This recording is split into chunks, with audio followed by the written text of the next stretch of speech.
a tous déjà interagi avec des voix de synthèse, que ce soit via un assistant vocal sur notre téléphone ou dans notre voiture.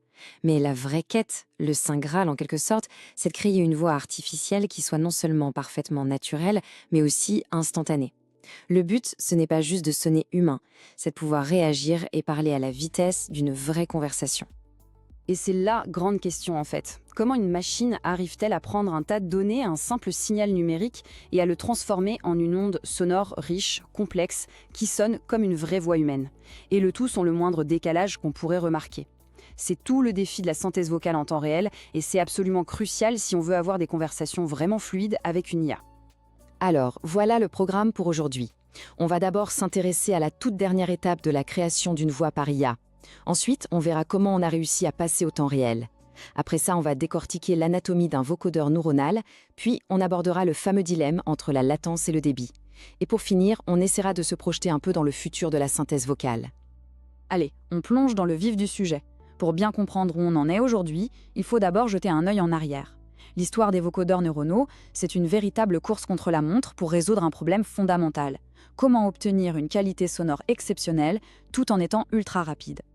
Les premiers grands succès, comme le fameux WaveNet de DeepMind, c'était une révolution en termes de qualité. Le son était bluffant de naturel.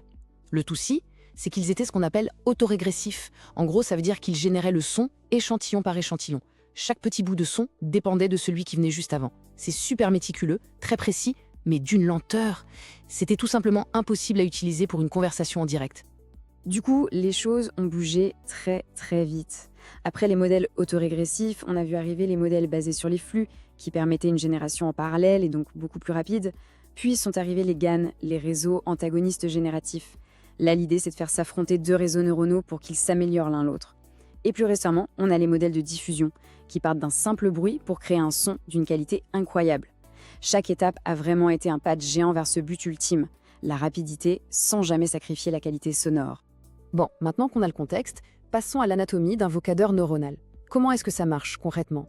C'est là que ça devient fascinant. On va voir comment des données abstraites se transforment en un son qu'on peut entendre. Alors, un vocodeur neuronal, c'est la toute dernière brique dans la chaîne de la synthèse vocale. Il reçoit en entrée une représentation un peu spéciale du son, qu'on appelle un MEL spectrogramme. Pour faire simple, imaginez une sorte de partition musicale, mais pour la voix. Cette partition lui dit quelle fréquence jouer, à quelle intensité et à quel moment. La mission du vocodeur, c'est de lire cette partition et de la jouer, de la transformer en une vraie onde sonore. Cette analogie du peintre, elle marche super bien. Le MEL spectrogramme, c'est l'esquisse. Il y a toutes les informations importantes. Le contenu, le ton, mais ce n'est pas encore du son.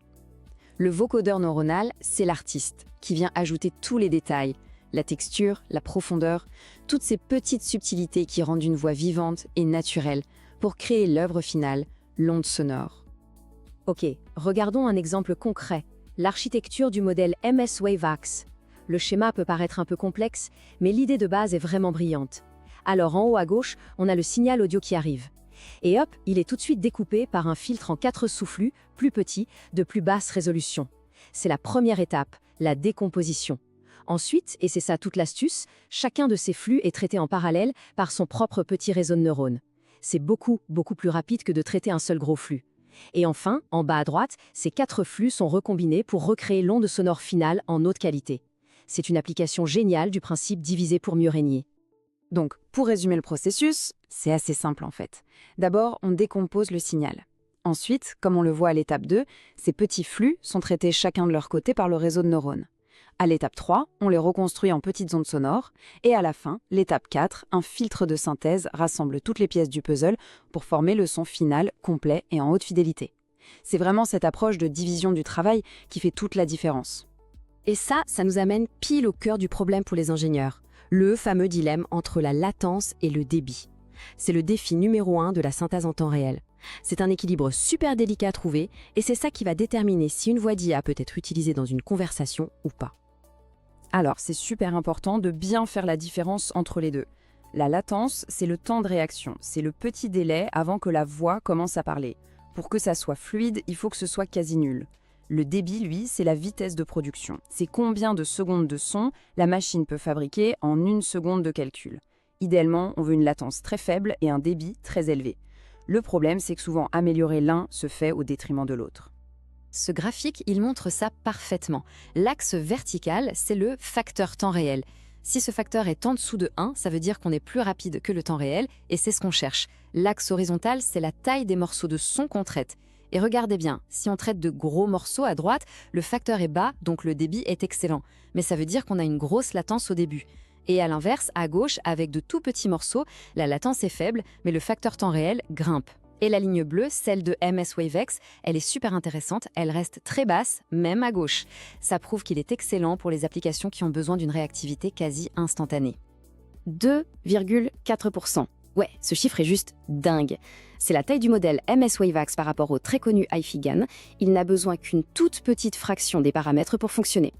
Et pourquoi c'est un exploit? Parce que ça veut dire qu'on peut faire tourner une IA vocale de très haute qualité directement sur un smartphone ou dans une voiture, sans avoir besoin de serveurs surpuissants dans le cloud. Ça ouvre la porte à des applications qui sont plus rapides, plus respectueuses de la vie privée et qui marchent partout. Et ce tableau, il enfonce le clou. Regardez la dernière ligne. MS WaveX, il a 40 fois moins de paramètres que iFigan et il demande 18 fois moins de calculs. C'est ce que la colonne max représente.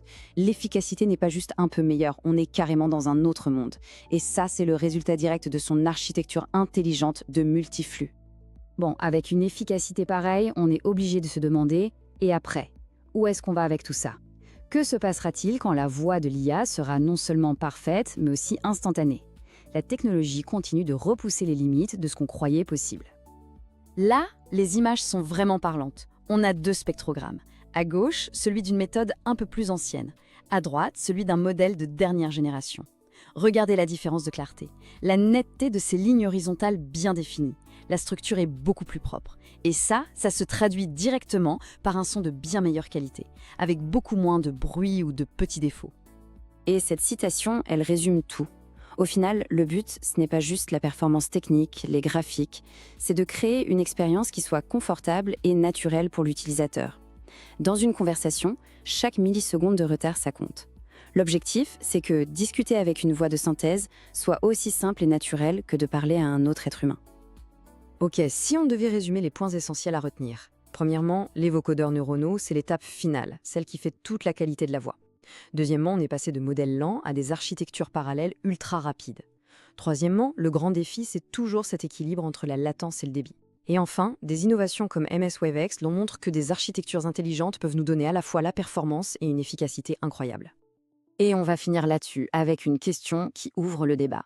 La technologie avance à une vitesse folle. Bientôt, faire la différence entre une voix humaine et une voix de synthèse, que ce soit en qualité ou en temps de réaction, pourrait devenir impossible. Ça ouvre un monde de possibilités incroyables, mais ça soulève aussi de nouvelles questions sur la façon dont on va intégrer ces voix dans nos vies, dans notre travail, dans notre société. L'avenir de la voix, il s'écrit maintenant.